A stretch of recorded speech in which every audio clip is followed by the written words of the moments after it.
Assalamualaikum warahmatullahi taala wabarakatuh. Apa kabar? Sebelum kita melanjutkan video pembelajaran ini, Bapak tidak bosan-bosan untuk mengingatkan kepada anak didik Bapak, dikarenakan pandemi global yang melanda dunia, khususnya Indonesia, Bapak harap kepada seluruh peserta didik selalu mengikuti instruksi dari pemerintah, selalu ikuti protokol kesehatan, baik itu dari pemerintah pusat, pemerintah daerah, sampai dengan pemerintah di desa Anda, atau instruksi dari Kepling Anda masing-masing. Nah, dalam video pembelajaran ini, Bapak akan menjelaskan beberapa materi sesuai dengan yang Bapak berikan tadi. Materi yang pertama adalah tentang rangkaian mengoperasikan kontaktor dengan menggunakan photocell sebagai saklarnya. Dan rangkaian yang kedua, rangkaian interlock atau rangkaian pengunci. Nah, selamat mengikuti video pembelajaran yang Bapak berikan. Nah, inilah yang disebut dengan photocell. Basicnya seperti ini. Prinsip kerjanya itu berdasarkan intensitas cahaya. Apabila sensor photocell ini terkena cahaya, maka sensornya tidak bekerja. Sedangkan kalau photocell ini tidak terkena sinar matahari, maka dia akan bekerja. Cara mengingatnya sangat sederhana, hanya membolak-balikkan. Apabila terkena, dia tidak bekerja, dan sebaliknya. Nah, kita masuk ke dalam rangkaian. Sudah? Di dalam rangkaian ini, komponen yang harus kita butuhkan itu MCB 1 buah, photocell 1 buah, kontaktor 1 buah, dan bebannya 1 buah, yaitu motor listrik. Tetapi dalam hal rangkaian ini, Bapak buat bebannya itu load. Sudah? Nah, cara pemasangan rangkaian ini, coba perhatikan. Langkah yang pertama adalah sambungkan input MCB ke sumber. Sudah. Terus keluaran MCB itu hubungkan ke kabel warna hitam photocell. Sudah. Terus kabel warna merah yang dalam photocell itu hubungkan ke A1 kontaktor. Sudah. Terus kopel A1 atau hubungkan A1 ini ke L1 kontaktor yang ada di dalam kontak utama. Terus keluaran dari L1 itu, keluarannya itu T1. Terus T1 hubungkan ke beban. Dalam hal ini lampu. Sudah? Setelah itu, tadi kita belum menghubungkan negatifnya. Semua negatif hubungkan menjadi satu. Negatif dari beban, dari lampu, itu hubungkan ke A2 kontaktor, terus hubungkan ke sumber PLN. Dan jangan lupa kabel warna putih yang di dalam photocell itu adalah negatif, hubungkan juga ke sumber. Sudah, dalam hal ini hubungkan kabel warna putih ini ke A2 boleh, langsung ke sumber boleh. Tapi lebih cantik ke A2. Nah, prinsip kerjanya, jangan lupa meng-on-kan MCB. Tuasnya di-on-kan.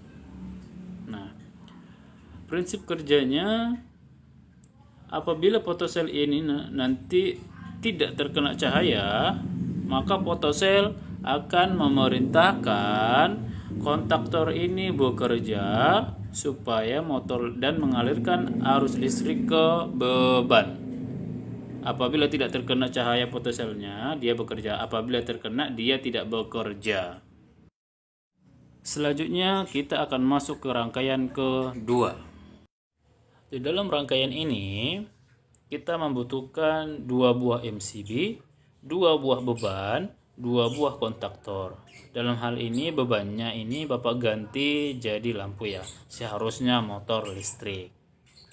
Sudah. Dalam rangkaian ini berbeda dengan rangkaian bola bali. Dalam rangkaian bola bali, outputnya itu hanya satu, walaupun 2 buah kontaktor. Sedangkan di dalam rangkaian interlock ini outputnya itu 2. Masing-masing kontaktor memiliki beban masing-masing. Nah, di dalam rangkaian ini perlu Bapak sampaikan kepada kalian bahwa ketika mengoperasikan rangkaian ini, catatan yang harus perlu ingat adalah kalau kita mau menghidupkan kontaktor 2 itu tidak bisa. Harus kita hidupkan dulu kontaktor satunya. Begitu juga sebaliknya. Kontaktor 1 tidak bisa mati apabila kontaktor 2 belum mati. Nah, dari catatan yang Bapak sampaikan itu timbul pertanyaan, kenapa prinsip kerjanya seperti itu? Nah, lihat gambar baik-baik. Lihat yang mana MCB pertama, yang mana MCB kedua. Lihat yang mana kontaktor pertama, yang mana kontaktor kedua. Catatan yang pertama tadi, Bapak ulangi, kontaktor 2 tidak bisa hidup apabila kontaktor 1 belum hidup. Kenapa bisa seperti itu? Lihat gambarnya. Sumber MCB kedua itu diambil dari MCB pertama. Kalau kita on kan MCB kedua, bagaimanapun caranya, arus listrik tidak akan berjalan. Karena input yang utama itu MCB pertama itu posisinya masih off. Ya kan? Nah, begitu juga dengan 1314 itu kan NO. Dia terbuka. Prinsip kerja NO kemarin sudah Bapak jelaskan bahwa prinsip kerja NO itu harus ada dulu listrik yang mengalir kontak NO, baru kontak NO-nya itu berubah menjadi NC. Terus catatan yang kedua, Bapak ulang lagi, kontaktor 1 tidak bisa mati apabila kontaktor 2 belum mati. Nah, kenapa bisa seperti itu?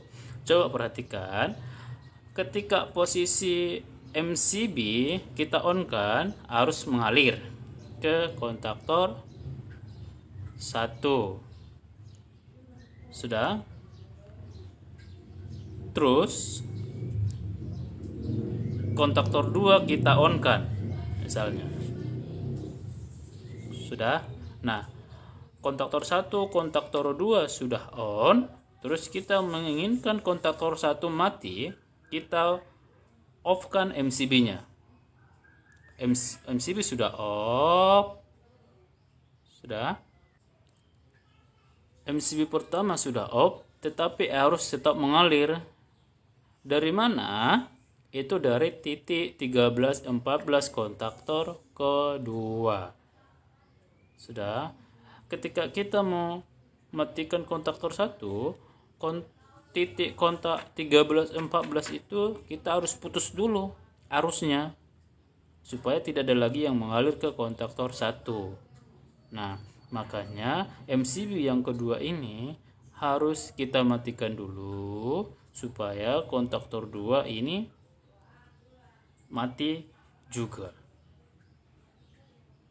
Sudah? Karena jika kita matikan MCB kedua, otomatis 13-14 kontaktor 2 juga listriknya terputus. Seperti itu. Nah, itulah pembelajaran kita dalam minggu ini, dan Bapak harap jangan hanya terpaku pada materi yang sedikit yang Bapak berikan ini.